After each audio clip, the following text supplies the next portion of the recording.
All righty. Well, thank you everybody for joining us this morning. I'm Matt Ross. I'm this lead spokesperson for Californians Against Retail and Residential Theft. We started over 3 years ago with a big push that we needed to do something to start to address what was going on in our communities. I always like to kind of tell people a little bit of statistics to kind of get them going. Um, Over the last decade, reported shoplifting in California has increased by more than 35%. And that's basically since Prop 47 passed, which weakened laws around so-called lesser offenses. But we all know those lesser offenses lead are kind of the gateways to bigger crimes. And that 35% increase, while it may sound significant, it's actually probably even much higher when you look at the annual data because currently in the state of California, there is more reported motor vehicle thefts than there are shoplifting events. And I think all of us know more people who've either been a victim of shoplifting or have witnessed shoplifting than have witnessed a motor vehicle theft in the last year. So this just kind of gives you that perception.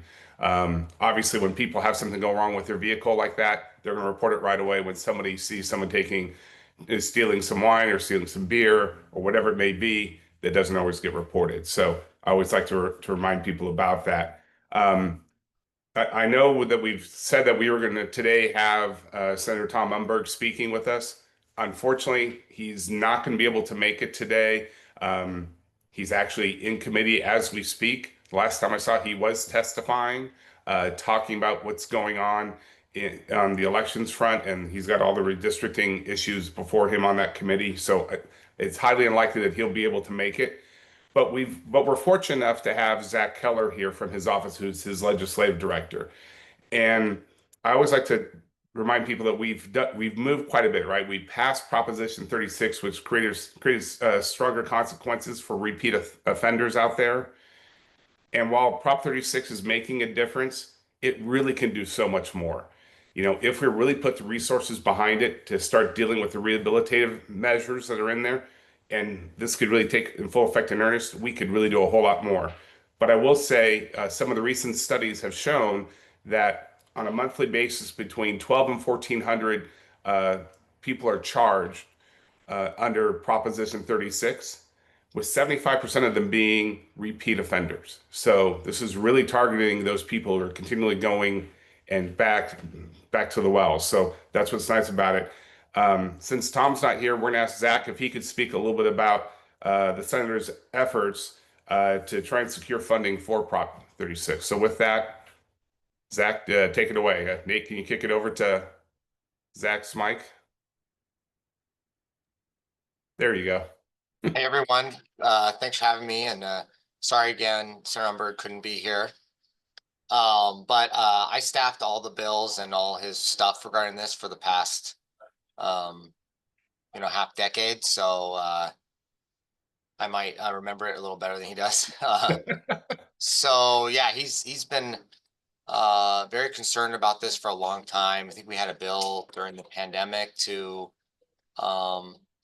look into retail theft, and Umberg was very supportive of the ballot proposition, and and now he's mostly focused on implementation and funding.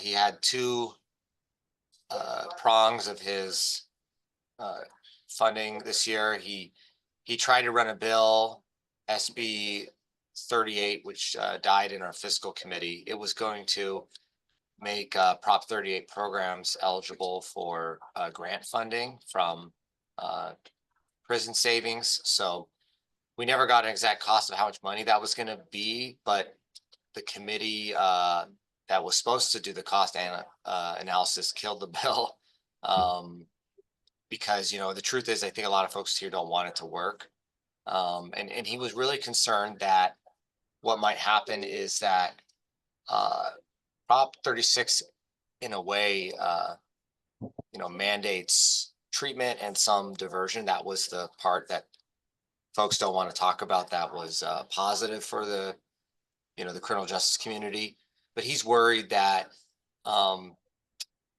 that folks are trying to purposely not fund the infrastructure around making sure that the the folks that go through the court process are, seen in a timely manner and given all the required treatment and diversion they're entitled to under the proposition. So he's worried that public defenders will take advantage of that and get dismissals and stuff. So we've been working diligently to make sure that doesn't happen. And if you hear about stuff like that, people getting out of this somehow, please email me and let me know. I'm going to share my email right now. But we had that bill, and then we also requested 250 million from the budget committee, which was also denied. They'll tell you that they gave a lot of money in the budget for this bill, but it mostly went to public defenders and it mostly went to that side of things. But the DAs didn't get any money, probation didn't get any money, and they're going to have a huge workload from this bill. So the judges and courts didn't really get any money. So yeah, we're still trying to think of solutions, but definitely a uphill battle, making sure that the will of the voters is adhered to. What can we do to help you to get things moving forward? Yeah, well, you're all on the ground, business owners, and actually I see Greg Totten's on here too. Hi, Yeah. Greg. There's a lot of different folks in here. If you can let me know, that the only way I hear about examples is if someone emails me, and so I'm kind of a collector, and then we make decisions based on those anecdotes. So if you see problems, Umberg's only got 1 year left, but we want to end it with lots of meaningful and big policy. So stuff like this is definitely a contender for for cleanup. And just like I said, you have my email, so send me examples. And you guys are going to continue this fight next year as well, right? To try and get it fully funded for Prop 36? Yeah, I think so. A lot could change, and when we come back in January, who knows what kind of natural disaster, right? We had the fires this year, and we have redistricting this week. So it's every week is a new disaster, kind of sucks up all the oxygen. So hopefully the state of the world will be secure enough to where this is still a top issue for Umberg. But I expect him to not give up on this, though. Right. And I know you said that you think there's some in the Capitol that are trying to stop these efforts. Is it the majority of them, or is it a select few, do you think? Yeah, so I'm not around polling every person, but I think it's half and half. I mean, Yeah. Unfortunately, I think the ones in the positions of decision making are the ones that are maybe not on our half. That's the problem. Is a lot of time it's a minority. Maybe it's even a minority of folks here, but they just happen to be in all the spots, right? The budget chair, and I don't want to throw the budget chair under the bus because I've never talked to him or heard him have statements on this. But Wiener, right? He was always a big obstacle to our Alexandra law bills, and big obstacle to retail theft stuff. So he's on the budget committee. So even if most of the Dems supported in the Senate supported Prop 36, it just always happens to be where the people that don't support are in those positions to where they can make a difference. Right. Do you mind if we take a couple questions from others on the call? Please. All right. So if you have a question, please raise your hand and we can open up your mic, or you can just type in a question in the chat. I'm looking around. I'm not seeing a whole lot of hands popping up. That's fine with me. Well, I could talk about other things too. If there are no questions, we might want to pass it over to Greg Totten to say a few words as well. Yeah, I think I'll do that. I do want to thank your time, Zach, and please thank the senator for all his hard work on this.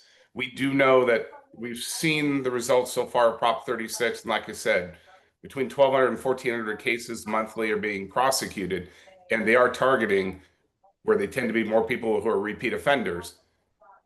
that being said, we know the law could do so much more if we could also really focus on the rehabilitative efforts that we simply cannot do without the actual resources behind it. So, plus, Yeah. I think Greg would say he needs some resources for prosecutors, but I'll let him say that here in just a minute. So, thank you very much for your time, Zach. If you want to stay on the call, great. But I also know you got to watch the elections committee. Yeah, thanks for having me go before Greg and not after, because Greg knows way more about this than me. So I'll let Greg clean it up. So thanks, everyone. Thank you, Zach. All right, with that, I'm going to kick it over to Greg Totten, who's the executive director of the California District Attorneys Association. Greg? Thanks, Matt. Well, it's appreciate CARRT, appreciate your convening of this meeting. Matt is absolutely correct. DAs are filing these cases, and some interesting figures regarding those filings. We're seeing about a 50-50 split between the retail theft provisions and the drug treatment provisions. Perhaps a little more in the drug treatment arena. Those that are in possession of hard drugs are being charged. And the goal of Proposition 36 with regard to them is to get them into treatment. And that's where the funding issue that was debated somewhat this year in the legislature comes into play. For, I think, many retailers, they see the nexus between retail theft, homelessness, and drug addiction. We know that many people that are homeless and are hopelessly addicted to drugs are stealing to support their habits. And their most common target is retail establishments for those thefts. So dealing with both ends of this issue and both ends of the initiative is vitally important to combating the problem that has so impacted our business communities. The other interesting fact about both those that we're charging with drug possession offenses, as well as those that we're charging with retail theft offenses, is that about 80% of them have suffered prior felony convictions. So these are not individuals that are new to the system. They're not individuals that are, and you probably know this as well as anybody, that are coming into your establishments, stealing a candy bar for the first time in their life. Many of these individuals are hardened criminals who are repeatedly stealing and have committed a host of other crimes. About 25% of those individuals that we have charged have prior violent felony convictions. That means they've committed crimes like robbery, rape, murder, very, very serious aggravated crimes. So again, this points up the need for these cases going forward. I think DAs are experiencing considerable success with the law. Those jurisdictions that have the resources for treatment are moving a lot of people into treatment and getting them help. Unfortunately, we have a number of jurisdictions that don't have the bed spaces, that don't have the treatment programs that we need to really realize the true promise of Proposition 36. So in that regard, this year, the DA's Association, along with California State Sheriff's Association, California Police Chief, Probation Chiefs Association, and numerous other organizations advocated for funding for treatment. And for treatment to be successful, it has to have two key components. Number one, you've got to have actual treatment programs, the actual delivery of services. But secondarily and equally as important is you've got to have accountability. And so the funding that we sought was twofold. We sought money for behavioral health departments that largely run treatment programs throughout the state. And then we sought funding for probation departments that are responsible for supervising people going through treatment programs to making sure that they're meeting milestones, they're complying with the requirements of those programs. And some in the legislature were very supportive of that funding. Coming out of the Senate, we actually had money built in, not everything we had hoped for, but there was some money. And then unfortunately, from all appearances, we believe the administration essentially nixed that idea. And mind you, the administration was never supportive of Prop 36, tried to do everything they could to kill it. And now that they were unable to kill it at the ballot box because it got nearly 70% of the vote, now they're trying to starve it from a financial and a resource standpoint so that we can't pursue the treatment the way we would like to. So by the time the budget debate with the administration ended, we were left with a very paltry sum of money that goes to behavioral health and public defenders of all things who have been adamantly opposed to this initiative from the outset. A limited amount of money to courts. The money that went to behavioral health wasn't even actually for treatment, it was for planning processes.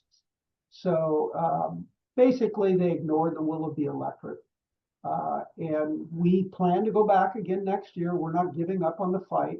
If we can spend $260 million to redistrict a California that is, a state that is probably among the most gerrymandered states in the country, it would seem reasonable that we could spend what we had asked for, which was approximately $95 to $100 million for treatment and accountability. We plan to go back to the legislature again next year and continue to champion this effort. I do want to acknowledge Senator Tom Umberg. He was a leader in this effort. He actually helped us secure the endorsements and support during the campaign of many other legislative leaders. And behind the scenes was working diligently to try to get us the funding. And we are most grateful for all of his efforts. We could use, frankly, more Tom Umbergs in the California legislature. And so with that, I'd be happy to answer any questions any of you have.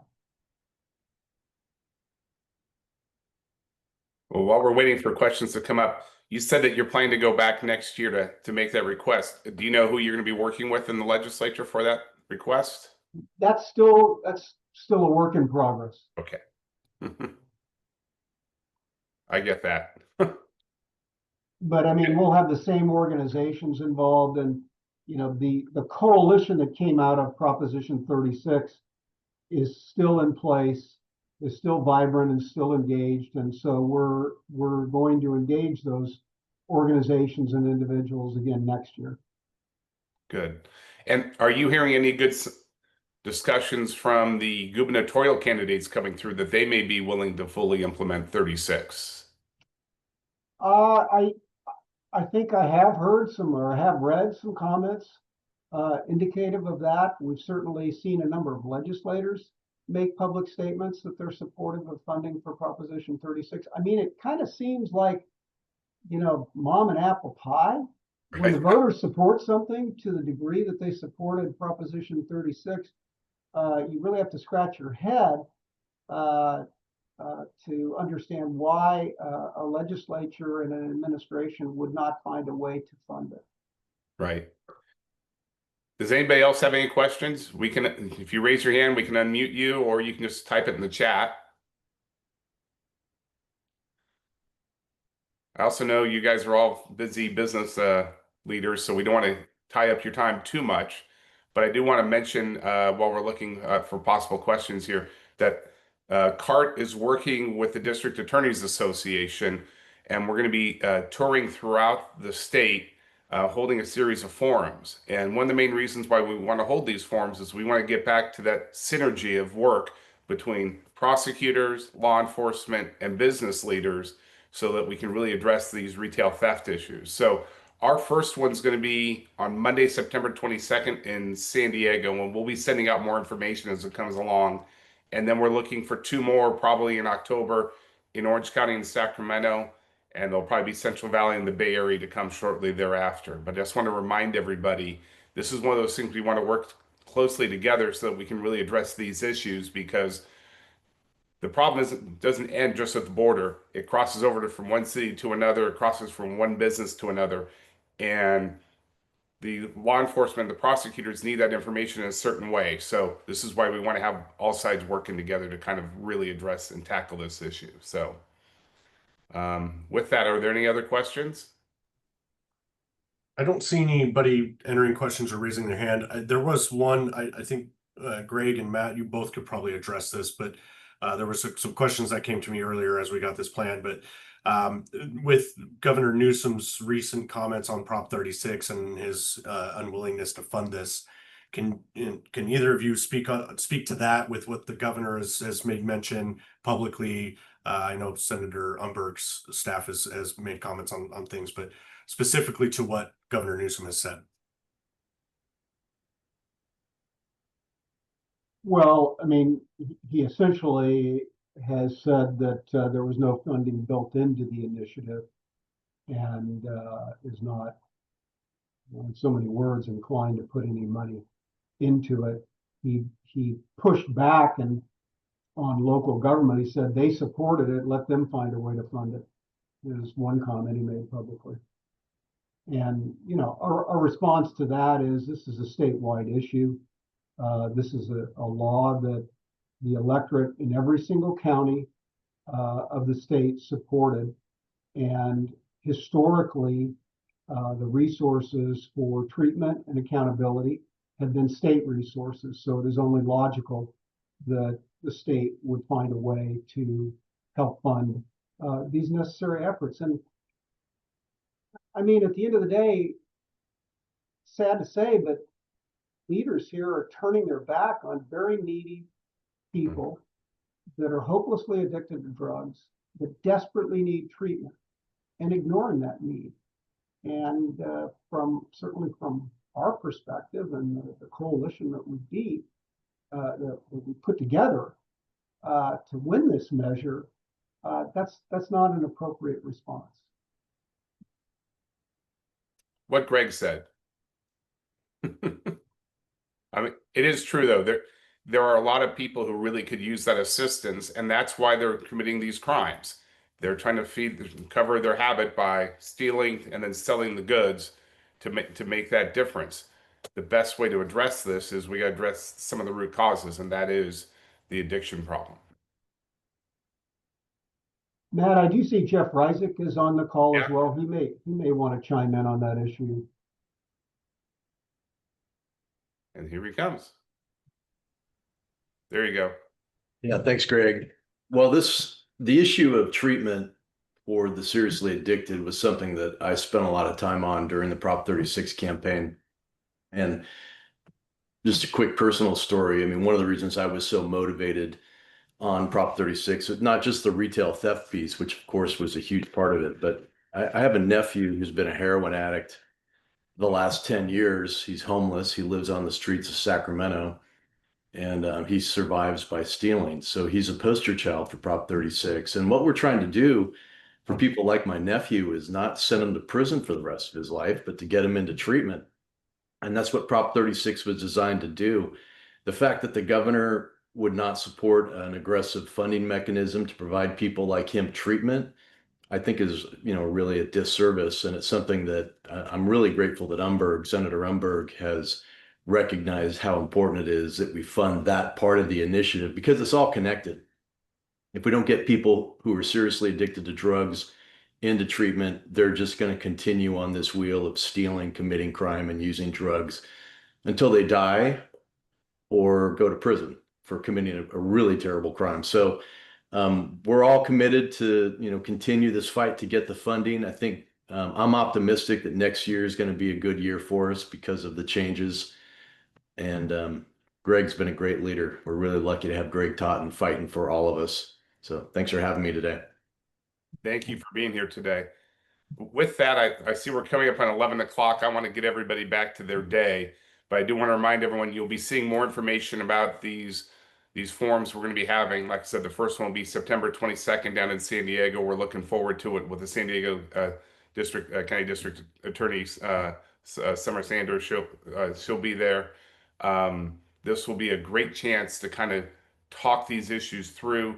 Let us know what's going on in your community and how we can work together collaboratively to really address some of these issues, and also put some pressure back, right? Ultimately, we need some funding, and to get that funding, the legislature and the governor need to feel that pressure. As you heard from Senator Umberg's staff, there are people in the building who support it, but there are those people in those key positions that are holding it up. So we need to continue to put the pressure on them so they fully fund Prop 36. So With that, I want to thank Senator Umberg's office for being here. I want to thank Greg Totten for being here. I want to thank Jeff Reisig for joining us as well. And thank you all for joining us today, and have a great day. Thank you. Thank you. Thank you all.